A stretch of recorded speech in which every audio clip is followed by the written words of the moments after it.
మన రాష్ట్రంలో ఉండేటటువంటి పేద మధ్యతరగతి ప్రజలకు విద్యనే ఖచ్చితంగా వారిని వారి పేదరికం నుంచి బయటపడేసి వారి జీవితాలని అత్యున్నతంగా తీర్చిదిద్దుకోవడానికి పనికొస్తుందని మనందరం కూడా మన పిల్లల్ని ఒత్తిడి పెట్టి ఏదో ఒక విధంగా మన పిల్లలు చదువుకోవాలని ప్రయత్నం చేస్తూ ఉంటాం.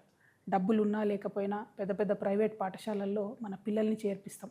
వాళ్ళు అడిగిన యూనివర్సిటీ ఇచ్చే ప్రయత్నం చేస్తాం. మనం ఇబ్బంది పడ్డా పిల్లలు బాగుండాలని చూస్తాం. ఇదంతా ఎందుకోసం చేస్తామంటే ఆస్తులు ఉన్నా లేకపోయినా చదువు ఉంటే చాలనే ప్రయత్నంతో మనందరం కూడా చేస్తాం. సగటు పేద మధ్యతరగతి వారందరికీ కూడా విద్యనే ఆస్తి. ఆ విషయం తెలిసి కూడా తెలంగాణ రాష్ట్ర ముఖ్యమంత్రి గారు 27,000 ఉన్నటువంటి పాఠశాలల్ని కంప్లీట్గా తగ్గించి కేవలం 4,000కి చేస్తా అని చెప్తా ఉన్నారు. ప్రభుత్వ పాఠశాల ఒక ఊర్లో ఉంటే పేదవారికి అట్లీస్ట్ 5వ తరగతి వరకు ఉచితంగా ఒక బాటలో ఆ పిల్లగాడు పోవడానికి పనికొస్తుంది, పిల్లనో పిల్లగాడు పోవడానికి. కానీ ఈ ముఖ్యమంత్రి గారు ఏమాత్రం ఆలోచన లేకుండా 27,000 స్కూల్ అన్నింటినీ కూడా కుదించి 4,000 చేస్తామంటున్నారు. అంటే ఇప్పటి వరకు ఊర్లలోకి ప్రైమరీ పాఠశాలలు రాలేదు. ముఖ్యమంత్రి గారు తీసుకున్న ఈ నిర్ణయంతో ఇప్పుడు ప్రతి చిన్న ఊర్లో కూడా ప్రైవేట్ వాళ్ళు పాఠశాలలు 1 నుంచి 5వ తరగతి పెట్టే పరిస్థితి వస్తుంది.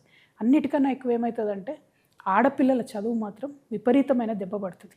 ముఖ్యమంత్రి గారు నేను హిట్లర్ అని చెప్పుకుంటున్నాడు. మీరు హిట్లరే, కానీ హిట్లర్ కన్నా ఎక్కువ మీరు తాలిబాన్. ఎందుకంటే తాలిబాన్లు కూడా కేవలం ఆడపిల్లల చదువు మీద రిస్ట్రిక్షన్స్ పెట్టి వాళ్ళు చదువుకోకుండా చేసారు. ముఖ్యమంత్రి గారే విద్యాశాఖ మంత్రి అయితే విద్యాశాఖ ఏదో వెలుగుతుంది అని చెప్పి అందరూ భావించారు. కానీ అడుగడుగున అబద్ధాలు. ఇప్పుడు మీరున్న 27,000 పాఠశాలల్ని 4,000 పాఠశాలలకు చేస్తే ఇప్పుడు ఉన్నటువంటి ఉపాధ్యాయులందరినీ ఏం చేస్తారు? మీరు ఈ 3 లక్షల పై చిలుకున్నటువంటి ఉపాధ్యాయులందరినీ కూడా తీసేస్తారా? 4,000 పాఠశాలలో అడ్జస్ట్ చేస్తారా? లేకపోతే వివిధ గవర్నమెంట్ డిపార్ట్మెంట్లకు పంపిస్తారా? మీ విధానం ఏందనేటటువంటిది క్లారిటీ లేకుండా పెద్ద పెద్ద అనౌన్స్మెంట్లు మీరు పక్క రాష్ట్రానికి పోయి చేయడం వల్ల మన రాష్ట్రం పరువు పోతుంది తప్పితే ఇంకొకటి జరగడం లేదు.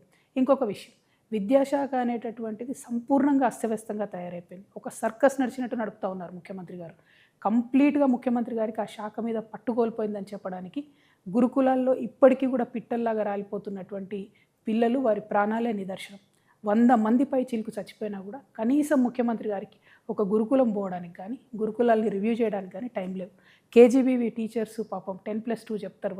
వాళ్ళు సమ్మె చేస్తే కనీసం వాళ్ళ సమ్మెకాలం జీతం ఇచ్చేయాలన్నటువంటి సంస్కారం కూడా లేకుండా ఈ ప్రభుత్వం వ్యవహరించడం అన్నది చాలా దారుణం.